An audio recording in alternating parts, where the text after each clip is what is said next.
નમસ્કાર વિદ્યાર્થી મિત્રો, આજે આપણે કીટોન સંયોજનોની બનાવટ વિશે અભ્યાસ કરીશું. તો એની પ્રથમ બનાવટ આપણે લઈએ એસાઇલ ક્લોરાઇડ સંયોજનમાંથી કીટોન સંયોજન કઈ રીતે બનાવવા. તો આપણે ગ્રિગ્નાર્ડ પ્રક્રિયકની પ્રક્રિયા કરીશું કેડમિયમ ક્લોરાઇડ સાથે અને એમાંથી ડાયઆલ્કાઇલ કેડમિયમ મેળવી અને એની પ્રક્રિયા આપણે એસાઇલ ક્લોરાઇડ સાથે કરીશું. તો અહીં આપણે RMgX એટલે કે આ ગ્રિગ્નાર્ડ પ્રક્રિયક છે, એની પ્રક્રિયા આપણે કરવાની છે કેડમિયમ ક્લોરાઇડ એટલે CdCl2 સાથે. તો અહીં આપણે ગ્રિગ્નાર્ડ પ્રક્રિયકના 2 મોલ લેવા પડશે. અહીંયાથી 2R એ નીકળી અને અહીંયા કેડમિયમ સાથે જોડાશે અને અહીંયા જે 2 ક્લોરિન છે, આમ તો 2 આપણે મોલ લીધેલા છે એટલે 1 R નીકળશે અને 1 કેડમિયમ સાથે ફરીથી એની જગ્યાએ 1 ક્લોરિન છે એ જોડાઈ જશે મેગ્નેશિયમ સાથે, એટલે એવા ટોટલ 2 R આ કેડમિયમ સાથે જોડાય તો એમાંથી આપણને મળશે CR2 એટલે 2 R એટલે R2 અને CD એટલે કેડમિયમ. તો 2 આલ્કાઇલ કેડમિયમ સાથે જોડાશે અને પાછળ વધશે અહીંયા 2 મોલ MgX, એમાં 1 Mg સાથે અહીંયા 1 ક્લોરિન જોડાશે અને 1 હેલોજન જોડાશે. તો એવા આપણી પાસે ટોટલ 2 મોલ છે અને 2 ક્લોરિન છે એટલે આપણને 2 મોલ આ સંયોજન મળશે. તો અહીંયા ડાયઆલ્કાઇલ કેડમિયમ મળે છે. હવે એની પ્રક્રિયા આપણે એસાઇલ ક્લોરાઇડ સાથે કરવાની છે. તો આપણે અહીં લઈએ R' C દ્વિબંધ ઓક્સિજન Cl એસાઇલ ક્લોરાઇડ અથવા તો એસિડ ક્લોરાઇડ આપણે આને કહી શકાય અને એની પ્રક્રિયા R2CD સાથે કરીએ. તો અહીંયાથી આ એક્સચેન્જ થશે, અહીંયાથી આ બંધ છે તૂટે છે એટલે ક્લોરિન છે અહીંયાથી નીકળી જશે અને ક્લોરિન કેની સાથે જશે? કેડમિયમ સાથે. અને અહીંયા 2 R છે એમાંથી 1 R છે ક્લોરિનની જગ્યાએ, આ બંધ તૂટશે એટલે ક્લોરિનની જગ્યાએ R જોડાઈ જશે એટલે આપણને મળે R' C દ્વિબંધ ઓક્સિજન અને Clની જગ્યાએ આમાંથી એક R આવશે.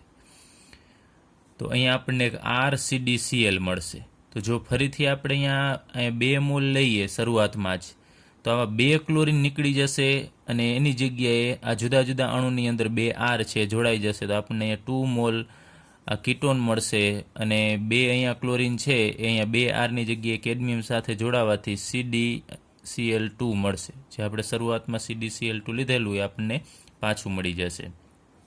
તો આ સંયોજન મળે છે ને આપણે કીટોન કહીએ છીએ. તો ગ્રિગ્નાર્ડ પ્રક્રિયકની કેડમિયમ ક્લોરાઇડ સાથે પ્રક્રિયા કરશો એટલે પેલા ડાયઆલ્કાઇલ કેડમિયમ મળશે, એની પ્રક્રિયા 2 મોલ એસાઇલ ક્લોરાઇડ સાથે કરવાથી આપણને કીટોન અને કેડમિયમ ક્લોરાઇડ છે ફરીથી પ્રાપ્ત થશે. ચાલો હવે આપણે નાઇટ્રાઇલ સંયોજનમાંથી કીટોન છે બનાવવાનો છે. તો શરૂઆતમાં આપણે નાઇટ્રાઇલ સંયોજન લઈએ CH3CH2 અહીંયા C ટ્રિપલ બોન્ડ N એટલે અહીંયા CN છે, આ સાયનાઇડ સમૂહ છે જેને આપણે નાઇટ્રાઇલ સંયોજન કહીએ છીએ. એની પ્રક્રિયા આપણે ગ્રિગ્નાર્ડ પ્રક્રિયક સાથે અહીંયા Rની જગ્યાએ હું લઉં છું C6H5 MgBr એટલે આને કહેશું ફિનાઇલ મેગ્નેશિયમ બ્રોમાઇડ. એની સાથે પ્રક્રિયા કરશો એટલે અહીંયા કાર્બન છે એ આંશિક ધન વીજભારિત હશે, નાઇટ્રોજન છે એ આંશિક ઋણ વીજભારિત હશે અને અહીંયા તમને ખબર છે મેગ્નેશિયમ અને કાર્બનમાં અહીંયા ફિનાઇલ છે એ આંશિક ઋણ આવશે અને Mg છે આંશિક ધન. તો અહીંયા જે C6H5 છે એ ક્યાં જોડાશે? આ કાર્બન સાથે જોડાશે અને MgBr વાળો ભાગ છે એમાં Mg છે આ નાઇટ્રોજન સાથે જોડાશે અને વચ્ચેનો એક પાઈ બંધ છે એ તૂટી જશે. તો અહીંયા CH3CH2 પછી અહીંયા C, અહીંયા ડબલ બોન્ડ ટ્રિપલ બોન્ડ છે એની જગ્યાએ ડબલ બોન્ડ જ બાકી રહેશે, અહીંયા N અને એની સાથે જોડાશે MgBr. ત્યારબાદ અહીંયા આ કાર્બન સાથે કોણ જોડાઈ જશે? તો ફિનાઇલ જોડાઈ જશે C6H5. આ પ્રક્રિયા છે એ ઇથર દ્રાવકની હાજરીમાં કરવામાં આવે છે. તો આપણને આ મધ્યસ્થી સંયોજન મળે છે. ફરીથી આપણે આનું જળ વિભાજન કરવાનું રહેશે.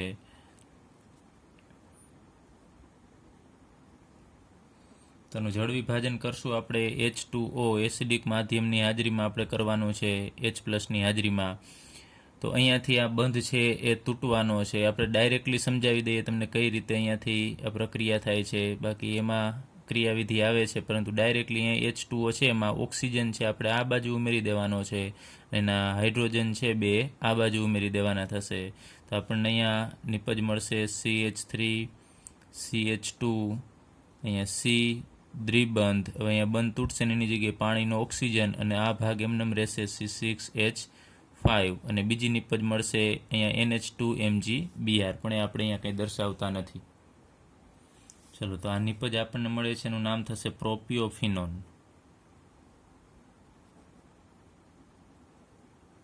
અને બીજી રીતે એનું IUPAC નામ લખવું હોય આપણે તો અહીંયા લખી શકાય, આ કીટોનવાળો કાર્બન છે નંબર 1 આપવાનો થાય, અહીંયા 2 અને અહીંયા 3. તો પહેલા નંબરના કાર્બન ઉપર ફિનાઇલ છે તો 1 ફિનાઇલ અને 3 કાર્બન એટલે પ્રોપેનોન,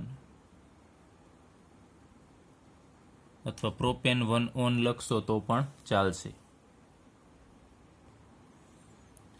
ચલો, ત્યારબાદ આપણે કીટોનની બનાવટ બેન્ઝીન અથવા તો વિસ્થાપિત બેન્ઝીન સંયોજનમાંથી લઈએ, અને આ પ્રક્રિયા છે ફ્રીડલ ક્રાફ્ટ એસાઇલેશન પ્રક્રિયા છે.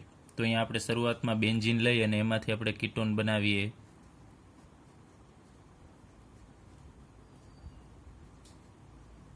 ચલો, બેન્ઝીનની પ્રક્રિયા આપણે આગળ ઉપર તમને ખ્યાલ હોય તો CH3COCl એટલે કે એસિટાઇલ ક્લોરાઇડ સાથે કરેલી. તો અહીંયા તમારે કોઈ પણ એવું એસિડ ક્લોરાઇડ લેવાનું, તો અહીંયા AR એટલે એરાઇલ સમૂહ હોઈ શકે, અથવા તો R એટલે આલ્કાઇલ સમૂહ હોઈ શકે, એવો તમારે એસિડ ક્લોરાઇડ છે લેવાનો છે.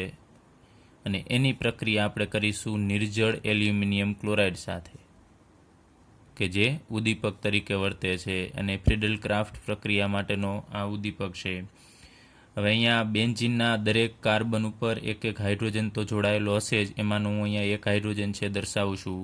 તો એકદમ ઇઝી પ્રક્રિયા છે. અહીંયાથી એક H છે એ નીકળી જશે અને એ H કેની સાથે જોડાશે, આ ક્લોરીન સાથે જોડાશે, એટલે અહીંયાથી H અને Cl એ જોડાઈને HCl તરીકે દૂર થશે. તો આ કાર્બનની સંયોજકતા ઘટશે, તો એ કાર્બન છે એ ક્યાં જોડાઈ જશે, આ Hની જગ્યાએ જોડાઈ જશે.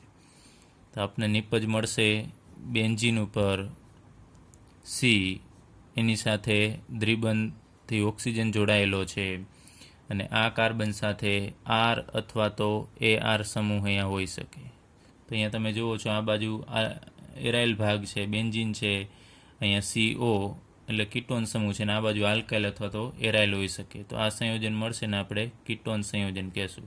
પણ આ પ્રક્રિયામાં નિર્જળ એલ્યુમિનિયમ ક્લોરાઇડનો ઉપયોગ કરેલો છે અને આ પ્રક્રિયક લીધેલો છે. એટલે આ પ્રક્રિયા આપણે જે અત્યારે ભણ્યા એ ફ્રીડલ ક્રાફ્ટ એસાઇલેશન પ્રક્રિયા છે.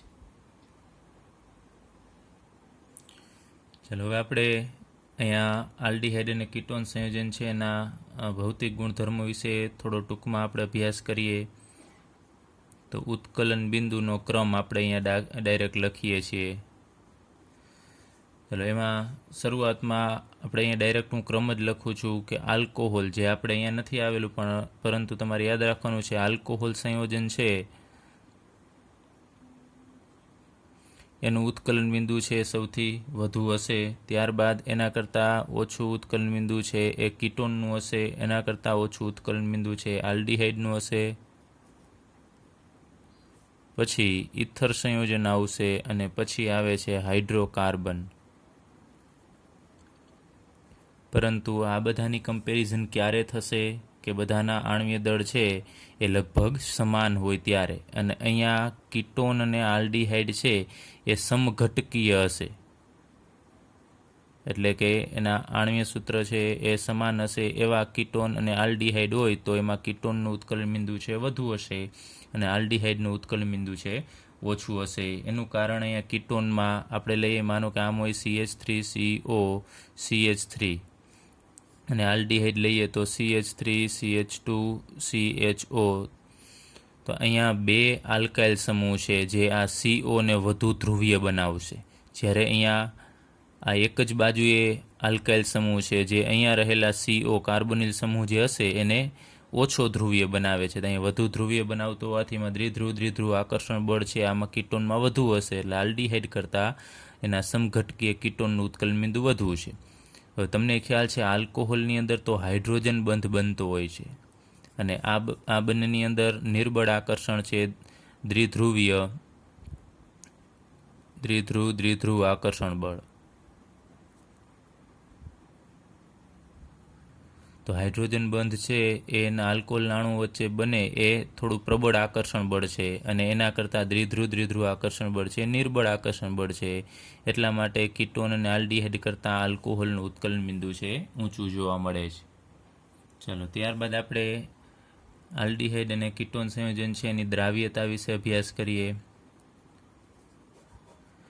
તો નિમ્ન સંયોજનો, આલ્ડીહાઇડ અને કીટોન સંયોજનોના નિમ્ન સભ્યો એટલે કે એમાં ઓછા કાર્બન ધરાવતા આલ્ડીહાઇડ કે કીટોન, જેવા કે આપણે ઉદાહરણ લઈએ HCHO, એટલે કે આનું નામ થશે મિથેનાલ. ત્યારબાદ CH3CHO એટલે કે ઇથેનાલ, અને CH3COCH3 એટલે કે આ કીટોન છે. આ બંને આલ્ડીહાઇડ દર્શાવેલા છે અને આ કીટોન.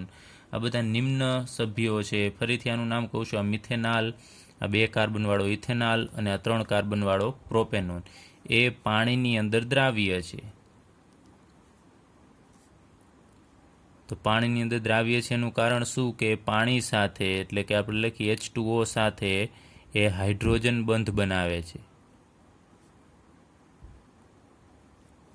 તો આપણે કીટોનનું એક અહીંયા ઉદાહરણ લઈએ કે કઈ રીતે હાઇડ્રોજન બંધ બનાવશે. તો RC દ્વિબંધ ઓક્સિજન. તો આ કીટોન છે એ પાણીના અણુ સાથે હાઇડ્રોજન બંધ બનાવે છે, H2O. આ બાજુએ પણ આપણે કીટોનનો અણુ દર્શાવી દઈએ. તો કીટોનના 2 અણુ વચ્ચે જે આકર્ષણ હશે એ તોડી અને એની વચ્ચે પાણીનો અણુ ગોઠવાઈ જશે, ને એ પાણીનો અણુ છે માનો આ હાઇડ્રોજન છે જે આંશિક ધન વીજભારિત હોય છે, આ ઓક્સિજનનું આંશિક ઋણ અને અહીંયા આંશિક ધન. એ જ રીતે અહીંયા આંશિક ઋણ હોય, આના ઉપર આંશિક ધન, અહીંયા આંશિક ઋણ, આંશિક ધન. તો આ ધન વીજભારિત હાઇડ્રોજન અને ઋણ વીજભારિત ઓક્સિજન કે જેની પાસે બંધકારક ઇલેક્ટ્રોન યુગ્મ છે એની વચ્ચે હાઇડ્રોજન બંધ બનશે. એ જ રીતે અહીંયા ધન વીજભારિત અને ઓક્સિજન પાસે બંધકારક ઇલેક્ટ્રોન યુગ્મ હોવા જોઈએ, એ બંને વચ્ચે હાઇડ્રોજન બંધ બને છે. તો આ બંને બંધ છે એ હાઇડ્રોજન બંધ છે. તો હાઇડ્રોજન બંધ એ પાણી સાથે બનાવે છે એટલે પાણીની અંદર એ દ્રાવ્ય થઈ જાય છે. પરંતુ હવે આના કરતાં ઊંચા આણ્વીય દળ ધરાવતા એટલે કે વધુ કાર્બન ધરાવતા, આના કરતાં વધુ કાર્બન હોય એવા આલ્ડીહાઇડ અને કીટોન પાણીની અંદરની દ્રાવ્યતા ઘટતી જાય છે. કારણ કે આ R સમૂહ છે એ મોટો થતો જશે તો હાઇડ્રોજન બંધ બનવામાં થોડો પ્રોબ્લેમ થશે, અને એ ભાગ પાણી પ્રત્યે અપાકર્ષણ ધરાવે છે એટલે કે જળ વિરાગી ભાગ છે. તો એ ભાગ મોટો થશે એટલે પાણીમાંથી બહાર નીકળવાનો પ્રયત્ન કરશે, એટલે R ભાગ મોટો થાય તો દ્રાવ્યતામાં ઘટાડો થાય છે. ત્યારબાદ પાણીની વાત કરીએની જેમ બીજા દ્રાવકો છે જેમ કે બેન્ઝીન, ઇથર, મિથેનોલ છે, ક્લોરોફોર્મ છે, આ બધા કાર્બનિક દ્રાવકો છે. એની અંદર બધા જ આલ્ડીહાઇડ અને કીટોન સંયોજનો છે એ સરળતાથી દ્રાવ્ય થાય છે. ત્યારબાદ નિમ્ન આલ્ડીહાઇડ સંયોજનો છે જેમ કે આ મિથેનાલ છે, ઇથેનાલ છે, એ બધા અતિ તીવ્ર વાસ ધરાવતા હોય છે. તીવ્ર એની વાસ છે ઘણી બધી તીવ્ર હશે, પરંતુ જેમ જેમ એનું કદ વધતું જાય, જેમ કે મિથેનાલ કરતાં ઇથેનાલ છે એમાં મિથાઇલ સમૂહ હોવાથી એનું કદ છે મોટું થશે, ઇથેનાલ કરતાં પ્રોપેનાલનું કદ મોટું થશે. જેમ જેમ કદ મોટું થતું જાય ને એમ વાસ છે ઓછી થતી જશે અને સુગંધમાં વધારો થતો જશે. તો આ બધા આલ્ડીહાઇડ અને કીટોન સંયોજનો છે એનો ઉપયોગ સુગંધ અને સ્વાદવર્ધક પદાર્થોમાં અમુક મિશ્રણ કરી અને ઉપયોગ કરવામાં આવે છે. હવે આપણે આલ્ડીહાઇડ અને કીટોન સંયોજનો છે એની રાસાયણિક પ્રક્રિયાઓ વિશે અભ્યાસ કરીએ. તો તમને ખ્યાલ છે કે આલ્ડીહાઇડ અને કીટોન સંયોજન છે એ બંનેની અંદર સમાન કાર્બોનિલ સમૂહ આવેલો છે, એટલે કે C દ્વિબંધ ઓક્સિજન હાજર છે. તેથી એ બંનેની રાસાયણિક પ્રક્રિયાઓ છે સમાન છે. આલ્ડીહાઇડ જેવી પ્રક્રિયા આપશે એવી જ પ્રક્રિયા છે કીટોન આપે છે, કારણ કે પ્રક્રિયા કોણ કરશે? કાર્બોનિલ સમૂહ કરશે. તો એ કાર્બોનિલ સમૂહ છે એ આલ્ડીહાઇડ અને કીટોન બંનેની અંદર હાજર છે. તો જેવી આલ્ડીહાઇડ પ્રક્રિયા આપશે એવી જ પ્રક્રિયા છે કીટોન આપે છે. તો અહીંયા આપણે એની પ્રક્રિયા લઈએ. પ્રથમ કેન્દ્રાનુરાગી યોગશીલ પ્રક્રિયાઓ. હવે આગળ ઉપર આપણે અભ્યાસ કરી ગયા છીએ કે આલ્કિન સંયોજન છે એ ઇલેક્ટ્રોન અનુરાગી વિસ્થાપન પ્રક્રિયા આપે છે, જ્યારે આલ્ડીહાઇડ અને કીટોન સંયોજન છે એ કેન્દ્રાનુરાગી યોગશીલ પ્રક્રિયા આપે છે. શા માટે? હમણાં આપણે એની ક્રિયાવિધિ લઈએ. તો પ્રથમ આપણે લઈએ કે કેન્દ્રાનુરાગી યોગશીલ પ્રક્રિયાની ક્રિયાવિધિ, કે જે પ્રક્રિયા આલ્ડીહાઇડ અને કીટોનની અંદર થાય છે, કે જેની અંદર કાર્બોનિલ સમૂહ કોમન છે. તો અત્યારે આપણે અહીંયા દર્શાવી દઈએ કે કાર્બોનિલ સમૂહ, C દ્વિબંધ, ઓક્સિજન, અને અહીંયા કોઈ પણ પ્રક્રિયક સમૂહ અથવા તો પરમાણુ કોઈ હાજર હોઈ શકે. અહીંયા અત્યારે આપણે જનરલ એ દર્શાવી દઈએ અને આ બાજુએ અહીંયા કોઈ બીજો સમૂહ અથવા તો પરમાણુ હોઈ શકે એને આપણે બી વડે દર્શાવી દઈએ. હવે આ કાર્બોનિલ સમૂહનો કાર્બન છે એનું સંકરણ કયું છે એ તમને ખ્યાલ છે. દ્વિબંધથી જોડાયેલો છે તો આનું સંકરણ sp2 હશે. તો sp2 સંકરણ હોય તો તમને ખ્યાલ જ છે કે એનો આકાર છે એ કેવો હશે? આ સમતલીય હશે, એટલે કે આ એ, બી અને આ ઓક્સિજન બધા એક જ સમતલની અંદર ગોઠવાયેલા હશે. અહીં આપણે સમતલ દોરવાનો થોડો પ્રયત્ન કરીએ તો આ એક જ સમતલ, જેમ કે આ પેજ છે, પેજની અંદર ઉપર જ આ રીતે બધી વસ્તુ આમ તમે ગોઠવી દેવાની. એ, બી અને ઓક્સિજન બધા એક જ સમતલમાં હશે, એટલે કે ઉપર કે નીચે નહીં હોય, બધા એક જ સમતલમાં હોય. એટલે આનું બંધારણ છે એ સમતલીય થશે. sp2 સંકરણ હોય એટલે સામાન્ય રીતે એનું બંધારણ છે સમતલીય જ હોય. હવે કેન્દ્રાનુરાગી યોગશીલ પ્રક્રિયક, તો આપણે Nu માઇનસ એને આપણે કેન્દ્રાનુરાગી પ્રક્રિયક કહેશું. હવે અહીંયા આપણે Nu માઇનસ એટલે કોઈ પણ ઋણ ભાગ, જેમ કે Cn માઇનસ વાળો ભાગ હોય તો એ આપણે આની ઉપર એટેક કરવાનો છે. હવે તમને ખ્યાલ છે કાર્બન અને ઓક્સિજનમાંથી વધુ વિદ્યુત ઋણ તત્વ ઓક્સિજન છે, એટલે એના ઉપર આંશિક ઋણ અને કાર્બન ઉપર આંશિક ધન વીજભાર આવશે. તો અહીંયા ન્યુક્લિયોફાઇલ એટલે કે કેન્દ્રાનુરાગી પ્રક્રિયક, એના ઉપર ઋણ વીજભાર છે તો એ આ બેમાંથી એટેક ક્યાં કરશે? તમને ખ્યાલ છે કાર્બન ઉપર ધન વીજભાર છે તો ધન વીજભારિત કાર્બન ઉપર એ એટેક કરશે. હવે એ ન્યુક્લિયોફાઇલ ઉપરથી પણ એટેક કરી શકે, સમતલની ઉપરથી અથવા સમતલની નીચેથી પણ એટેક કરી શકે. એનું કારણ એ છે કે તો સમતલીય છે, આમ એ ઉપરથી પણ આવી શકે અથવા નીચેથી પણ એ એટેક કરી શકે છે. તો ન્યુક્લિયોફાઇલ ઇલેક્ટ્રોન લઈને આવે છે, આ કાર્બનને આપશે, તો કાર્બન તરત જ આ જે પાઇબંધના ઇલેક્ટ્રોન છે કેને આપી દેશે? ઓક્સિજનને આપી દેશે. તો ઓક્સિજન ઇલેક્ટ્રોન મેળવી લેશે, પાઇબંધ તૂટી જશે. હવે ન્યુક્લિયોફાઇલ અહીંયા કાર્બન સાથે બંધ બનાવવાનો છે. ચલો એમાંથી આપણને શું મળે એ અહીંયા દર્શાવીએ. આ તબક્કો જે આપણે અહીં અભ્યાસ કરીશું એ પ્રતિવર્તી તબક્કો હશે. એમાં કાર્બન સાથે ન્યુક્લિયોફાઇલ છે જોડાઈ જશે, Nu. તો અહીંયા 4 બંધ બનશે, 1, 2 અને આ 3 સિગ્મા બંધ, અને ચોથો આ ન્યુક્લિયોફાઇલ બંધ બનાવશે. તો સંકરણ એનું બદલી જશે. તો આ બે એ અને બી છે અને ઓક્સિજન છે એક જ સમતલમાં હતા. હવે ન્યુક્લિયોફાઇલ જોડાશે એટલે આ 3 જે એ, બી અને ઓક્સિજન છે ને સમતલની નીચેની તરફ, એટલે કે આપણે અહીંયા પ્લેન સમતલ દર્શાવેલું છે એની નીચેની તરફ મોકલી દેશે. તો અહીંયા ઓક્સિજન છે આપણે અહીંયા નીચે દર્શાવી દઈએ કે જેને ઇલેક્ટ્રોન મેળવી લીધા છે, એટલે એના ઉપર O- વીજભાર આવશે. ત્યારબાદ એ અને બી છે એને આપણે આ રીતે દર્શાવી દઈએ, એ અને અહીંયા બી, અને અહીંયા આપણે વચ્ચેનું આ એક સમતલ દર્શાવી દઈએ કે સમતલની નીચેની તરફ એ જતા રહેશે.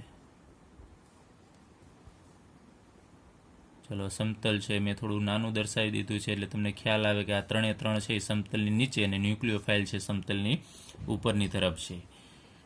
હવે અહીંયા આ કાર્બન છે એ 4 સિગ્મા બંધ બનાવે છે, તો એનું સંકરણ છે એ બદલી જશે. તમે જુઓ છો હવે આ કાર્બનનું સંકરણ sp3 થશે, એટલે એનો આકાર છે એ કેવો થશે? સમચતુષ્ફલકીય.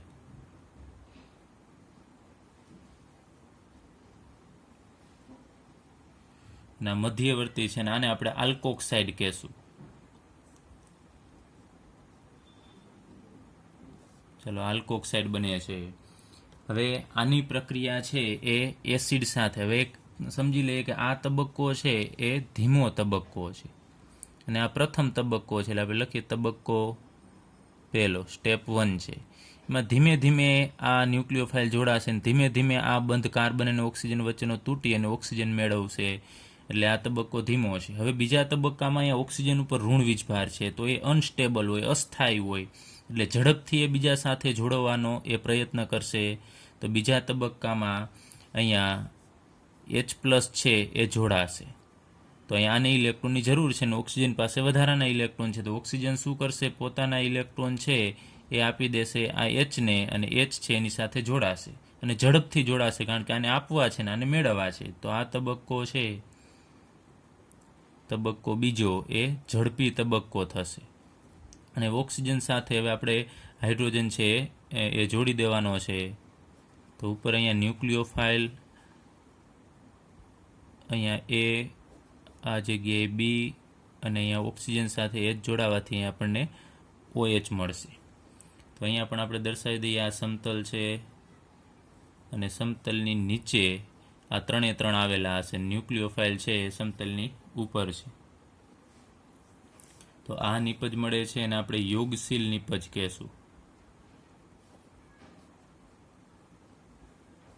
કારણ કે ટોટલી ઉમેરણ જ થાય છે. આ બંધ તૂટે છે તો કાર્બનની એક સંયોજકતા ઘટશે અને ઓક્સિજનની સંયોજકતા ઘટશે. એટલે કાર્બન ઉપર કોણ જોડાશે? ઋણ ભાગ જોડાશે. અને ઓક્સિજન ઉપર કોણ જોડાય છે? તો તમે જુઓ છો હાઇડ્રોજન. આ તો આપણે ક્રિયાવિધિ જોઈ છે. ડાયરેક્ટલી તમારી પાસે એક NU- હોય ને એક H+ હોય, તો NU ને જોડી દેવાનો આ ધન વીજભારિત કાર્બન સાથે, અને H+ ને જોડવાનો છે આ ઓક્સિજન સાથે. પરંતુ અહીંયા sp2 સંકરણવાળો કાર્બન હતો, એમાંથી ફાઇનલી અહીંયા આપણને મળે છે એ sp3 સંકૃત કાર્બન મળશે.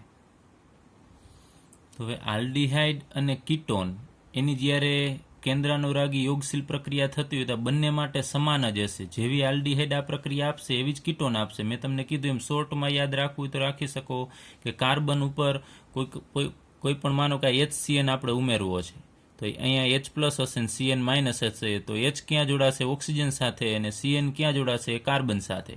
તો આ રીતે તમે શોર્ટમાં યાદ રાખજો. +- ચાર્જ તમને ખ્યાલ હોય એટલે તમે એની યોગશીલ પ્રક્રિયા કઈ રીતે થાય એ ઇઝીલી તમે સમજી શકો. ત્યારબાદ આપણે આલ્ડીહાઇડ અને કીટોન સંયોજનોની પ્રતિક્રિયાત્મકતા વિશે અભ્યાસ કરીએ, એટલે કે કોણ ઝડપથી પ્રક્રિયા કરશે. તો આલ્ડીહાઇડ સંયોજનો સામાન્ય રીતે કીટોન સંયોજન કરતાં વધુ પ્રતિક્રિયાત્મક હોય છે. એટલે કે કીટોન સંયોજનો જે ઝડપથી પ્રક્રિયા કરે એના કરતાં વધુ ઝડપથી અને સરળતાથી પ્રક્રિયા છે આલ્ડીહાઇડની અંદર થાય છે. તો એના 2 રીઝન છે. એમાંનું પહેલું રીઝન આપણે લઈએ અવકાશીય અવરોધક અસર. તો અહીંયા મેં આલ્ડીહાઇડ દર્શાવેલો છે, અત્યારે મેં ઇથેનોલ દર્શાવેલો છે. એમાં આપણે આગળ ઉપર હમણાં જ ક્રિયાવિધિનો અભ્યાસ કર્યો એમ ન્યુક્લિયોફાઇલ એટલે કે કોઈ કેન્દ્રાનુરાગી પ્રક્રિયક છે એ અહીંયા જોડાવાનો છે. અને અહીંયા કીટોન, અહીંયા આલ્ડીહાઇડના આ કાર્બન ઉપર આંશિક ધન હશે અને આના ઉપર ઓક્સિજન ઉપર આંશિક ઋણ. એ જ રીતે સેમ અહીંયા આંશિક ધન વીજભાર અને અહીંયા આંશિક ઋણ વીજભાર હશે. તો અહીંયા પણ ન્યુક્લિયોફાઇલ છે એ જોડાવાનો છે. તો આપણે કમ્પેરિઝન લેવી છે કે કેમાં ન્યુક્લિયોફાઇલ છે એ સરળતાથી જોડાશે. તો એક તો ફાઇનલ જ છે કે ન્યુક્લિયોફાઇલ છે ક્યાં જોડાવાનો છે? તો આ કાર્બન ઉપર, અને અહીંયા પણ કાર્બન ઉપર જ જોડાવાનો છે. તો ક્યાં સરળતાથી જોડાશે? તો અહીંયા તમે જુઓ છો આગળ ઉપર આપણે વાત કરી કે આનું બંધારણ છે એ સમતલીય બંધારણ છે. આ પણ બંધારણ છે એ સમતલીય છે. પરંતુ મિથાઇલ સમૂહ છે એની અંદર હાઇડ્રોજન છે એ અલગ અલગ હશે, 3 ડાયમેન્શનલમાં હશે. અહીંયા પણ 3 ડાયમેન્શનલમાં હશે. તો આલ્ડીહાઇડ અને કીટોનમાં શું તફાવત છે? તો અહીંયા મિથાઇલ સમૂહ છે આલ્ડીહાઇડમાં કે જે મોટો સમૂહ છે, અને અહીંયા એક હાઇડ્રોજન જોડાયેલો છે આ કાર્બનને. તો હાઇડ્રોજન તો માત્ર પરમાણુ છે તો એનું કદ નાનું હશે. ચલો, આ હાઇડ્રોજનનું કદ નાનું છે અને આ મોટો સમૂહ છે તો અહીંયા જગ્યા વધારે છે. તો અહીંયા મિથાઇલ છે તો અહીંયા આપણે કીટોનમાં લઈએ તો અહીંયા પણ મિથાઇલ સમૂહ છે, તો આ મોટો સમૂહ છે. તો એ તો કોમન થઈ ગયો બંનેની અંદર. તો ચાલો એમાં તો કોઈ ફેર પડશે નહીં, પરંતુ આલ્ડીહાઇડમાં અહીંયા આ હાઇડ્રોજનનું કદ નાનું છે, જ્યારે અહીંયા મિથાઇલ સમૂહ છે એનું કદ મોટું છે, એટલે કે આ મોટો સમૂહ છે તો કદ મોટું છે.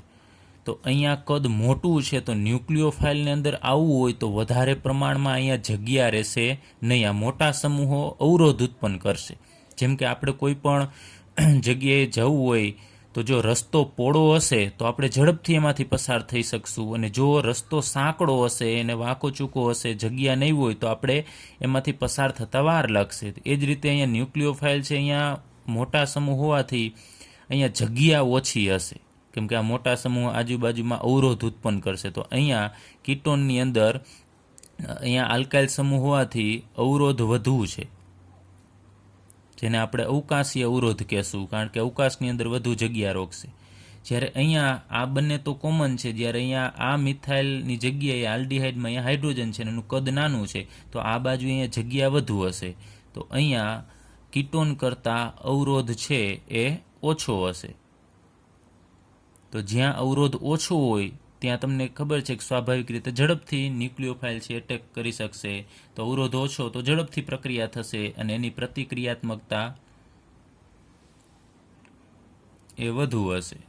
જ્યારે અહીંયા અવરોધ વધુ હોવાથી પ્રતિક્રિયાત્મકતા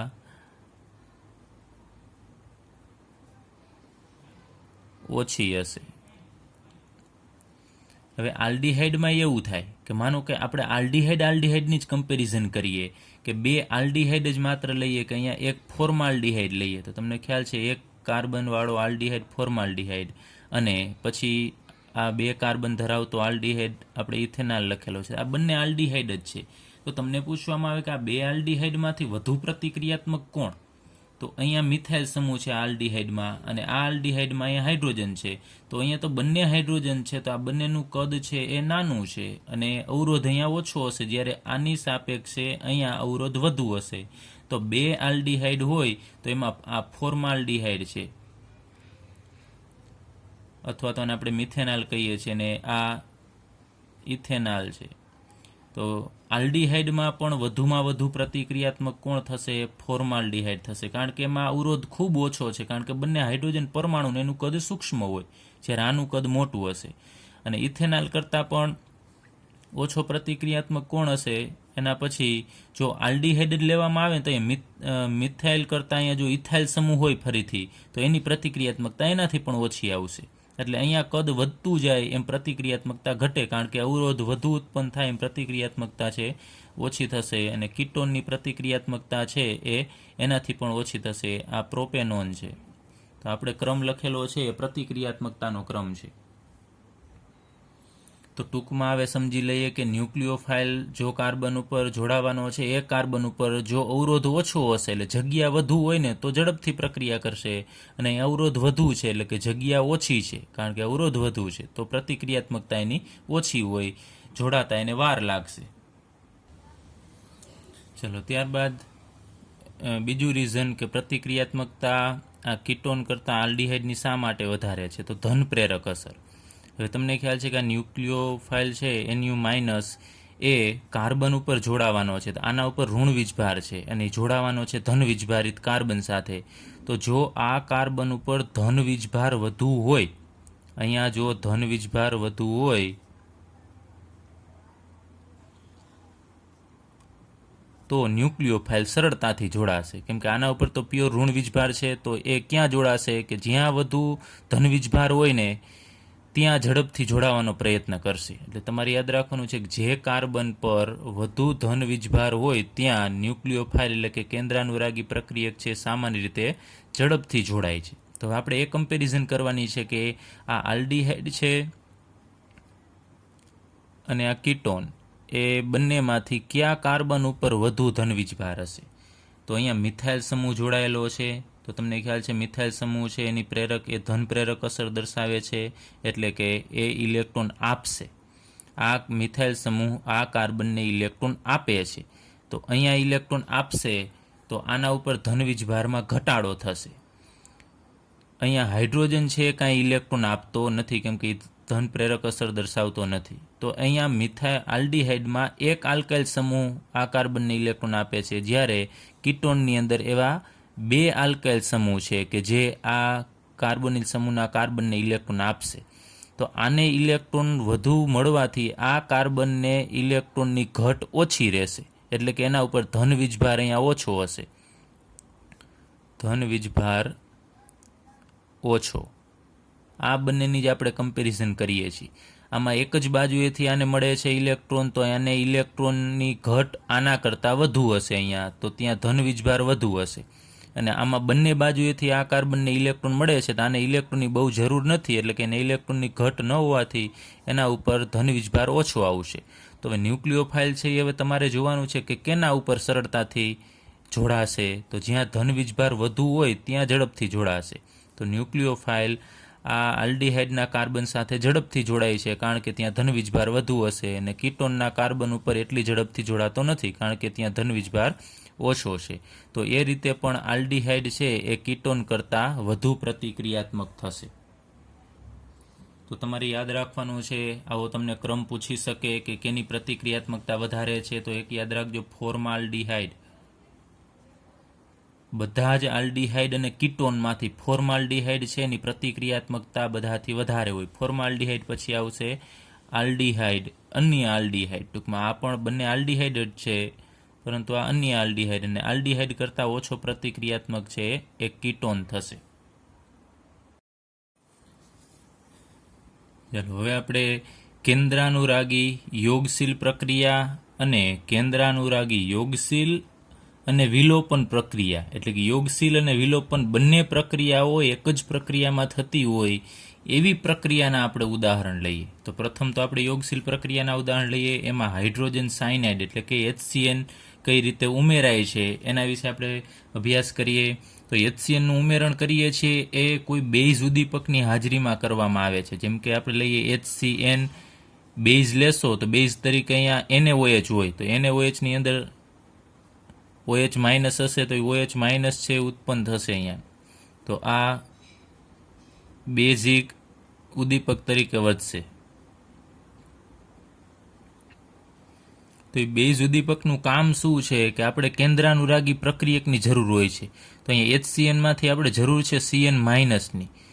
તો OH માઇનસ શું કરશે, ઝડપથી આ H ને પોતાની તરફ ખેંચી લેશે અને OH માઇનસ અને H જોડાઈ અને H2O છે એ આપશે. અને અહીંયા આ હાઇડ્રોજન અને કાર્બન વચ્ચેનો બંધ ઝડપથી તૂટી અને CN માઇનસ આપણને મળશે. તો આ કેન્દ્રાનુરાગી પ્રક્રિયક છે. તો બેઝ લેવાનો ફાયદો એ છે કારણ કે બેઝ લેશો નહીં તો HCNમાંથી CN માઇનસ બનતા વાર લાગશે, એટલે ઓછી ઝડપથી પ્રક્રિયા થશે. તો આ ઉદ્દીપકનું કામ કરે છે OH માઇનસ. તો ફરીથી એક વખત OH માઇનસ શું કરશે, આ HCN છે એને ઝડપથી છૂટા પાડશે અને વધુ પ્રમાણમાં આપણને CN માઇનસ આપશે. હવે આ CN માઇનસ છે એ આલ્ડિહાઇડ કે કીટોન જે હોય એની સાથે પ્રક્રિયા કરશે. તો અહીંયા આપણે જનરલ અત્યારે દર્શાવી દઈએ છીએ કે અહીંયા આલ્ડિહાઇડ પણ હોઈ શકે અથવા કીટોન પણ હોઈ શકે, કેમ કે બંનેની પ્રક્રિયા સમાન રીતે થાય છે. આ કાર્બન ઉપર આંશિક ધન અને આના ઉપર આંશિક ઋણ હશે. હવે આ CN માઇનસ કે જે કેન્દ્રાનુરાગી પ્રક્રિયક છે,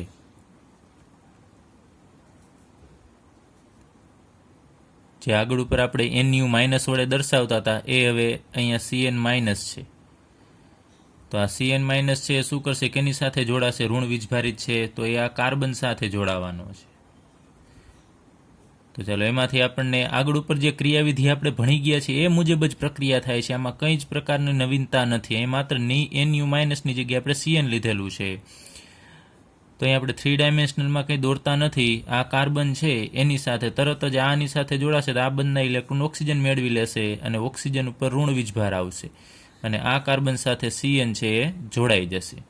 તો આપણને આ સમચતુષ્ફલકીય મળશે, કારણ કે આ કાર્બનનું સંકરણ sp3 હશે, એટલે સમચતુષ્ફલકીય મધ્યવર્તી આ સંયોજન મળશે. ત્યારબાદ બીજા તબક્કામાં તમને ખબર છે કે આપણે H+ સાથે એની પ્રક્રિયા કરાવીએ છીએ. તો H+ છે હવે ક્યાં જોડાવાનો છે, તો આ હાઇડ્રોજન સાથે ઓક્સિજન સાથે જોડાશે. તો અહીંયા આપણને O અને એની સાથે અહીંયા H જોડાશે અને અહીંયા CN એમનેમ રહેશે. તો જે આ નિપજ મળે છે એને આપણે સાયનોહાઇડ્રિન નિપજ કહીએ છીએ. તો અહીંયા તમે જુઓ છો કાર્બન સાથે કોણ જોડાય છે, CN જોડાય છે, અને ઓક્સિજન સાથે કોણ જોડાશે, હાઇડ્રોજન જોડાશે. એટલે આ યોગશીલ નિપજ થઈ, એનું નામ થશે સાયનોહાઇડ્રિન. તો આ પ્રક્રિયા બેઝ ઉદ્દીપકની હાજરીમાં કરવામાં આવે છે કારણ કે વધુ પ્રમાણમાં CN માઇનસ બને અને CN માઇનસ પાછું પ્રબળ કેન્દ્રાનુરાગી પ્રક્રિયક છે, ઝડપથી પ્રક્રિયા કરશે. ચલો ત્યારબાદ આપણે સોડિયમ હાઇડ્રોજન સલ્ફાઇડ એટલે કે NaHSO3 નું ઉમેરણ લઈએ. તો અહીંયા આપણે આગળ ઉપર HCNમાં લીધું એ જ રીતે અહીંયા આલ્ડિહાઇડ કે કીટોન કોઈ પણ અહીંયા પ્રક્રિયા હોઈ શકે. એની પ્રક્રિયા અહીંયા તમારે યાદ રાખવાનું છે, કાર્બોનિલ તો બંનેની અંદર હાજર હશે, એટલે આલ્ડિહાઇડ કે કીટોન બંને આ રીતે જ પ્રક્રિયા આપશે, પણ એનો વેગ છે એ વધઘટ હશે. એની પ્રક્રિયા આપણે NaHSO3 સાથે કરવાનું છે. તો અહીંયા Na+ હોય અને SO3H છે એ માઇનસ હશે. હવે કોણ ક્યાં જોડાશે તમને ખ્યાલ છે, કાર્બન ઉપર આંશિક ધન અને ઓક્સિજન ઉપર આંશિક ઋણ. તો સોડિયમ છે એ જોડાવાનો છે આ ઓક્સિજન સાથે અને આ SO3H છે એમાં ઓક્સિજન છે એ આ ભાગ છે એ જોડાશે કેની સાથે? આ કાર્બન સાથે. તો આપણને અહીંયા મધ્યવર્તી નિપજ છે આવી મળશે. ઓક્સિજન દ્વિબંધ તૂટી જાય, એ ઓક્સિજન ઇલેક્ટ્રોન મેળવતો હોય એની સાથે જોડાઈ જશે સોડિયમ એટલે ONA. અને હવે આ બાજુએ કાર્બન સાથે કોણ જોડાશે? તો SO3H. તો તમે SO3H પણ લખી શકો, અથવા તો આપણે આ રીતે લખીએ OSO2H. એટલે થશે એ જ કે S અને ઓક્સિજન 3 છે એટલે SO3H. તો આવી નિપજ મળે છે. ત્યારબાદ બીજા તબક્કામાં શું થશે? આ બધા પ્રતિવર્તી તબક્કા છે એમાં પ્રોટોન સ્થાનાંતર થશે. તો અહીંયા રહેલો H છે એ આ જગ્યાએ આવી જશે NAની જગ્યાએ, અને NA છે એ પાછો અહીંયા હાઇડ્રોજનની જગ્યાએ જતો રહેશે. એટલે પ્રોટોન એક જગ્યાએથી બીજી જગ્યાએ સ્થાન લેશે, જેને આપણે કહીશું પ્રોટોન સ્થાનાંતર. તો અહીંયા આપણને OSO2Na મળશે. અને અહીંયા ઓક્સિજન સાથે હવે NAની જગ્યાએ H આવવાથી અહીંયા OH સમૂહ મળશે. તો આનું નામ થશે બાયસલ્ફાઇડ યોગશીલ નિપજ અથવા સંયોજન કહી શકાય. તો બાયસલ્ફાઇડ, અહીંયા આ સોડિયમ હાઇડ્રોજન સલ્ફાઇડ એનું IUPAC નામ છે, અથવા એનું બીજું નામ થશે સોડિયમ બાયસલ્ફાઇડ પણ કહી શકાય, એ સામાન્ય નામ છે. તો આનું નામ આપણે આગળ ઉપર લીધું હતું સાયનોહાઇડ્રિન, એ જ રીતે આ નિપજનું નામ થશે બાયસલ્ફાઇડ યોગશીલ નિપજ અથવા તો સંયોજન, કે જે સ્ફટિકમય હશે. હવે અહીંયા આ તબક્કો છે પ્રતિવર્તી તબક્કો છે, એમાં આલ્ડીહાઇડ હશે તો એમાં જમણી બાજુએ સ્થાનાંતર રહેશે, જ્યારે કીટોનની અંદર એ ડાબી બાજુએ રહેશે. એટલે અહીંયા જો ફરીથી એક વખત અહીંયા જો આલ્ડીહાઇડ લીધેલો હોય તો આ જે પ્રોટોન સ્થાનાંતરવાળો તબક્કો છે જમણી બાજુ વધુ રહેશે, એટલે કે આપણને નિપજ વધુ મળશે. અને કીટોન અહીંયા હોય તો આ તબક્કો છે એમાં સંતુલનવાળો તબક્કો એ ડાબી બાજુએ વધુ રહેશે, એટલે કે આ નિપજ વધુ મળશે. તો આપણને આ જે ફાઇનલ નિપજ જે સ્ફટિકમય હોય એટલે કે ઘન અવસ્થામાં એ નિપજ ઓછી મળે, એટલે કીટોનમાં નિપજ આ ઓછી મળશે અને આલ્ડીહાઇડમાં વધુ મળે. એનું કારણ પણ એની અવકાશી અવરોધક અસર છે. કીટોનમાં વધુ અવકાશી અવરોધક અસર છે અને આલ્ડીહાઇડમાં ઓછી. હવે જો આપણે આ જે બાયસલ્ફાઇડ યોગશીલ નિપજ છે એનું આપણે જળ વિભાજન કરીએ પાછું એસિડ અથવા બેઝની હાજરીમાં, તો આપણને આ મૂળ સંયોજન મળે. જળ વિભાજન કરવામાં આવે આનું એસિડ અથવા બેઝની હાજરીમાં, માનો કે આપણે મંદ HCl લેશું તો ફરીથી આપણને આ નિપજ છે પ્રાપ્ત થશે. પછી અહીંયા આ સંયોજન મળતું નથી, એ બદલી જશે. એટલે આપણે આમાંથી ફરીથી આપણે આલ્ડીહાઇડ ને કીટોન મેળવી શકીએ છીએ. તો આપણે આ કીટોન છે અથવા જુદા જુદા આલ્ડીહાઇડ છે એનું આપણે અલગીકરણ અને શુદ્ધિકરણ છે એ આ પદ્ધતિથી કરી શકાય છે. ચાલો હવે આપણે ત્યારબાદ ગ્રિગ્નાર્ડ પ્રક્રિયકોનું ઉમેરણ, જે આપણે એકમ 11ની અંદર અભ્યાસ કરી ગયા છીએ, એટલે અહીંયા આપણે રિપીટેશન કરતા નથી. પેજ નંબર 331 ઉપર ટેક્સ્ટ બુકમાં આપેલું છે આપણને, એટલે એ રિપીટેશન કરતા નથી. જો તમને પૂછે તો સેમ એ જ એકમ 11ની અંદર જે પ્રક્રિયા આપેલી છે એ જ પ્રક્રિયા તમારે અહીંયા લખવાની થશે. ચાલો ત્યારબાદ આપણે આલ્કોહોલ સંયોજનોનું ઉમેરણ લઈએ. એટલે આલ્ડીહાઇડ અને કીટોનની અંદર આલ્કોહોલ ઉમેરવાનો છે. એમાં આપણે મોનોહાઇડ્રિક આલ્કોહોલ, તો મોનોહાઇડ્રિક આલ્કોહોલ કેને કહેવાય કે જેની અંદર એક જ OH હોય એને આપણે મોનોહાઇડ્રિક આલ્કોહોલ કહેશું. એની આપણે આલ્ડીહાઇડ સાથેની અત્યારે પ્રક્રિયા લઈએ તો અહીંયા RCHO, તો આપણે RCHO છે એને આપણે અલગ રીતે દર્શાવવું હોય તો આમ દર્શાવી શકાય, C દ્વિબંધ ઓક્સિજન અને અહીંયા H, એટલે આલ્ડીહાઇડ છે. એની પ્રક્રિયા આપણે મોનોહાઇડ્રિક આલ્કોહોલ એટલે કે ROH સાથે કરવાની છે. તો અહીંયા R ડેશ આપણે લખીએ અને OH, એટલે એ આ બંને R સમાન પણ હોઈ શકે અથવા અલગ પણ હોઈ શકે. અને આપણે બીજું HCl વાયુની હાજરીમાં પ્રક્રિયા કરવાની, એટલે કે આ શુષ્ક HCl છે, એટલે કે એમાં પાણીનો ભાગ હશે નહીં, માત્ર HCl વાયુ જ છે.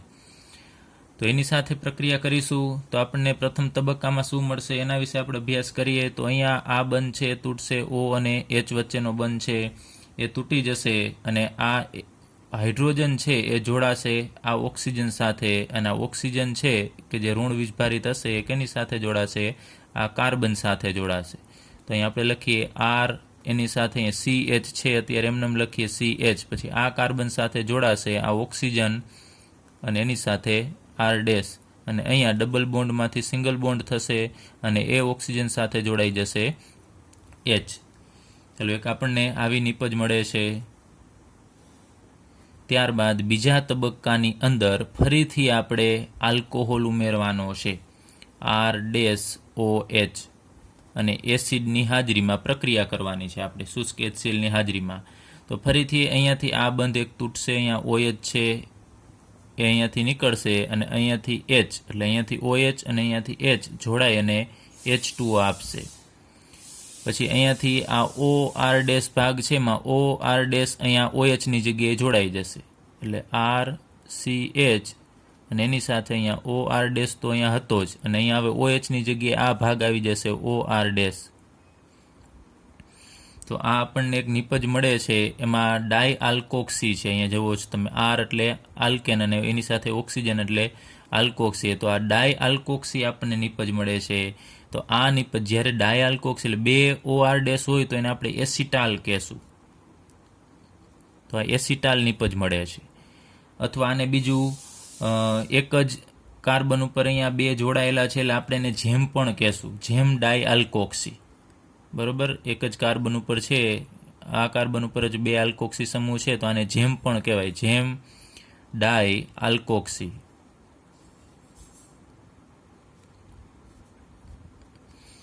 અને આનું નામ એસિટાલ. હવે આ બંનેની કમ્પેરિઝન કરો, જ્યારે 2 આલ્કોક્સી સમૂહ OR હોય તો જ એને એસિટાલ કહેવાય. જ્યારે અહીંયા એક જ આલ્કોક્સી છે તો અડધો એસિટાલ થશે. અહીંયા 2 હોય તો એસિટાલ, 1 હોય તો અડધો એસિટાલ, તો અડધાને આપણે હેમી કહેશું. તો હેમી એસિટાલ આનું નામ થશે. હેમી એટલે અડધું, યાદ રાખજો. હવે કીટોન સંયોજનો છે ને એ મોનોહાઇડ્રિક આલ્કોહોલ સાથે પ્રક્રિયા આપતા નથી, પરંતુ એ ડાયહાઇડ્રિક આલ્કોહોલ સાથે પ્રક્રિયા આપે છે. તો હવે કીટોનની પ્રક્રિયા લઈએ. એમાં આપણે R-C દ્વિબંધ ઓક્સિજન અને અહીંયા કોઈ પણ R એટલે કે આ કીટોન છે એની પ્રક્રિયા આપણે એક OH હોય એવો મોનોહાઇડ્રિક નહીં પરંતુ ડાયહાઇડ્રિક આલ્કોહોલ લઈએ. એમાં અહીંયા OH, CH2OH એટલે કે આને આપણે ઇથિલિન ગ્લાયકોલ કહેશું.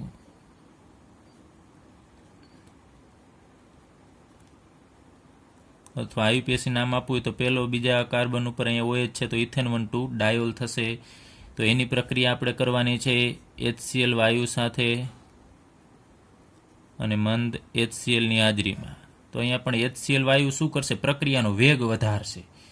એ આ ઓક્સિજન છે જે કાર્બોનિલ સમૂહનો એને પ્રોટોનિત કરે છે, એટલે આનો H+ છે અહીંયા જોડાશે એટલે આ કાર્બન ઉપર પ્યોર ધનવીજભાર થશે. અહીંયા ઓક્સિજન સાથે હાઇડ્રોજન જોડાઈ જાય તો આના ઉપર ધનવીજભાર ઉત્પન્ન થશે. તો વધુ ધનવીજભાર ઉત્પન્ન થાય તો પ્રક્રિયા છે એ ઝડપથી થશે. એટલે પ્રોટોનિત કરે છે એનો મતલબ કે પ્રોટોન છે એ આ ઓક્સિજન સાથે જોડાશે એટલે એને પ્રોટોનિત કર્યો કહેવાય. હવે આપણે સિમ્પલ આ પ્રક્રિયા લઈએ કઈ રીતે થશે તો તમારે એકદમ ઇઝી છે. અહીંયા જોઈ લેવાનું છે કે આ 2 H, OHના બંને H અને કાર્બોનિલ સમૂહનો જે ઓક્સિજન છે એ જોડાય અને અહીંયા 2 હાઇડ્રોજન અને 1 ઓક્સિજન, આટલો ભાગ છે એ છૂટો પડશે એટલે અહીંયા H2O દૂર થશે અને બાકીનો ભાગ છે અહીંયા જોડાઈ જશે. R, C, અહીંયા R અને આ બંને ઓક્સિજન છે અત્યારે આપણે આમ દર્શાવી દઈએ. ઓક્સિજન અહીંયા CH2 અને ઓક્સિજન. તો અહીંયા કાર્બનની 2 સંયોજકતા ઘટે છે અને આ બંને ઓક્સિજનની 1 ઘટે છે. તો આ કાર્બન સાથે આ ઓક્સિજનને જોડી દેવાનો છે અને આ બાજુ ઓક્સિજનને જોડી દેવાનો છે. તો આવી નીપજ આપણને મળશે. એને આપણે શું કહેશું? ઇથિલિન ગ્લાયકોલ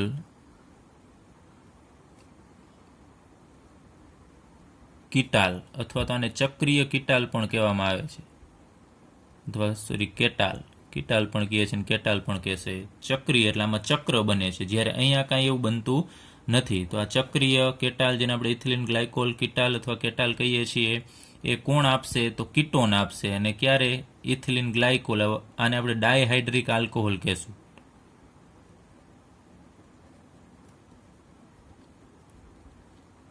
કારણ કે એની અંદર 2 OH સમૂહ છે. તો યાદ રાખજો મોનોહાઇડ્રિક આલ્કોહોલ છે એ અહીંયા કીટોન સાથે પ્રક્રિયા કરતો નથી, ડાયહાઇડ્રિક આલ્કોહોલ જ પ્રક્રિયા કરશે.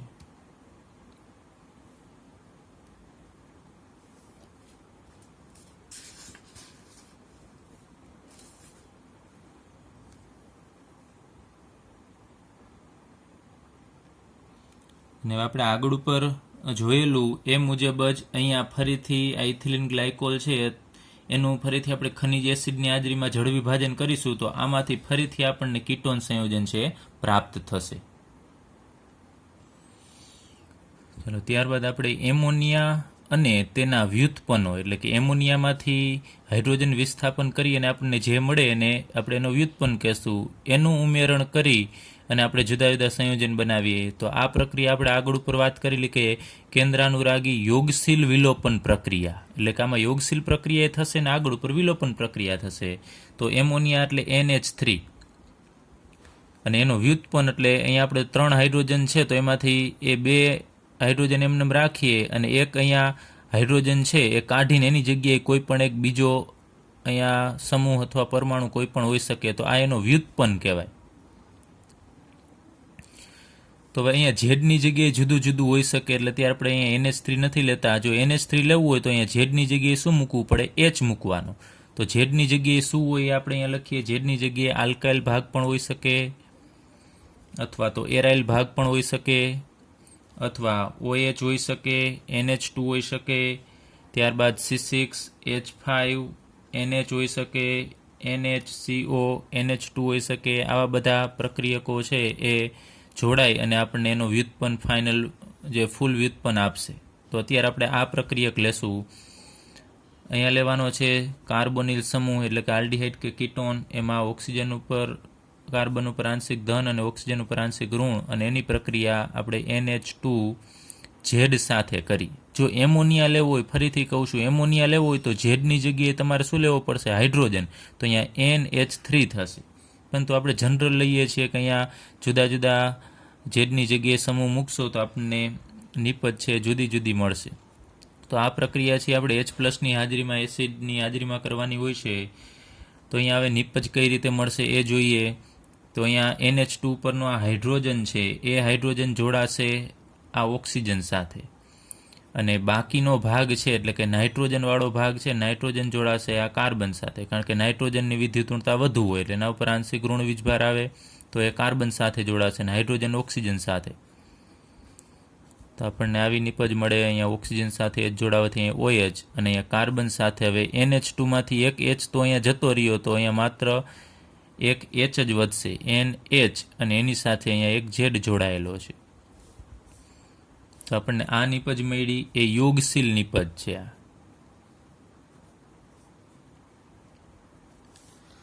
હવે આગળ ઉપર શું થાય છે તો વિલોપન પ્રક્રિયા થશે. અહીંયા નિર્જળીકરણ પ્રક્રિયા થાય છે. એ પણ એસિડની હાજરીમાં થતી હોય છે. તો નિર્જળીકરણ પ્રક્રિયામાં પાણીનો અણુ દૂર થશે. તો અહીંયા કાર્બન ઉપર જે OH સમૂહ જોડાયેલો છે એ અને NHZમાં આ નાઇટ્રોજન સાથે જે હાઇડ્રોજન જોડાયેલો છે એ બંને જોડાશે એટલે OH અને H એ જોડાય અને અહીંયા H2O દૂર થશે. તો વધશે શું એ આપણે અહીંયા લખીએ. અહીંયા કાર્બન, પછી અહીંયા આ કાર્બનની એક સંયોજકતા ઘટશે, નાઇટ્રોજનની એક સંયોજકતા ઘટશે.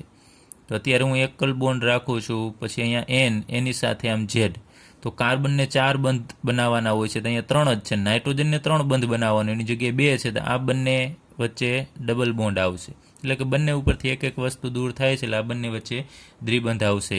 તો આ પ્રક્રિયા છે એ વિલોપન પ્રક્રિયા થશે. એટલે શરૂઆતમાં યોગશીલ પ્રક્રિયા થઈ અને અંતિમ તબક્કામાં વિલોપન પ્રક્રિયા થશે. તો હવે અહીંયા ઝેડની જગ્યાએ તમે માનો કે હાઇડ્રોજન મૂકો તો આપણને ફાઇનલ નિપજમાં અહીંયા હાઇડ્રોજન મળશે. એ જ રીતે જો તમે અહીંયા આલ્કાઇલ સમૂહ R મૂકો તો અહીંયા તમને R મળશે. તો પાઠ્યપુસ્તકની અંદર આપણને એક કોષ્ટક આપેલું છે, એમાં ઝેડની જગ્યાએ શું રાખો તો પ્રક્રિયકનું નામ શું થશે અને કાર્બોનિલ વ્યુત્પન્ન છે કયો મળશે અને નિપજનું નામ શું થશે એ આપણને વ્યવસ્થિત આપેલું છે. તો એ કોષ્ટક પણ તમારે તૈયાર કરવાનું થશે. તો ચાલો એમાંની એક પ્રક્રિયા હું દર્શાવું છું. કોષ્ટકમાં જેટલા પણ તમને ઝેડની વેલ્યુ આપેલી છે એ બધી પ્રક્રિયા તમને એ તમે બનાવી શકશો. તો ઝેડ બરાબર અત્યારે હું અહીંયા NH2 લઉં છું. તો અહીંયા જો ઝેડની જગ્યાએ આપણે NH2 લઈએ તો પ્રક્રિયક કયો બનશે તો NH2 તો અહીંયા હતો જ અને ઝેડની જગ્યાએ ફરીથી NH2 મૂકવાનું થશે. તો આ પ્રક્રિયકનું નામ છે એ શું થશે તો હાઇડ્રેઝિન થશે. તો અહીંયા આપણે લઈએ ફરીથી અહીંયા સી દ્વિબંધ ઓક્સિજન, પછી અહીંયા NH2 અને ઝેડની જગ્યાએ આપણે મૂકવાનું છે NH2, એટલે કે અહીંયા હાઇડ્રેઝિન લખી શકો તમે. પછી એની પ્રક્રિયામાં આપણે આગળ ઉપર જોયું એ મુજબ જ થશે. અહીંયા ઓક્સિજન સાથે આનો એક હાઇડ્રોજન જોડાશે એટલે અહીંયા OH, ત્યારબાદ અહીંયા માત્ર NH અને અહીંયા NH2 એમ રહેશે. તો તમે જુઓ છો કે અહીંયા ઝેડની જગ્યાએ આપણે NH2 મૂક્યું, તો અહીંયા પણ ઝેડની જગ્યાએ NH2 જ થશે. હવે નિર્જળીકરણ છે, પ્રક્રિયા થશે, તો અહીંયાથી OH અને અહીંયાથી H એટલે પાણીનો અણુ દૂર થશે ને ડબલ બોન્ડથી આ N જોડાશે અને અહીંયા NH2 વધશે. તો અહીંયા પણ તમે જુઓ છો ઝેડ છે એની જગ્યાએ NH2 આવે છે. તો અહીંયા જે નિપજ મળશે, પાણી દૂર થાય છે, તો આ જે નિપજ મળે છે એનું નામ હાઇડ્રેઝોન થશે. એટલે હાઇડ્રેઝિનમાંથી મળતી નિપજને આપણે હાઇડ્રેઝોન કહેશું. તો આ જ રીતે તમને કોષ્ટકમાં બધું ફિનાઇલ હાઇડ્રેઝિન ને એમાંથી બનશે ફિનાઇલ હાઇડ્રેઝોન. એ બધી પ્રક્રિયા તમે બનાવજો, તમને એક્ઝામમાં પૂછી શકે.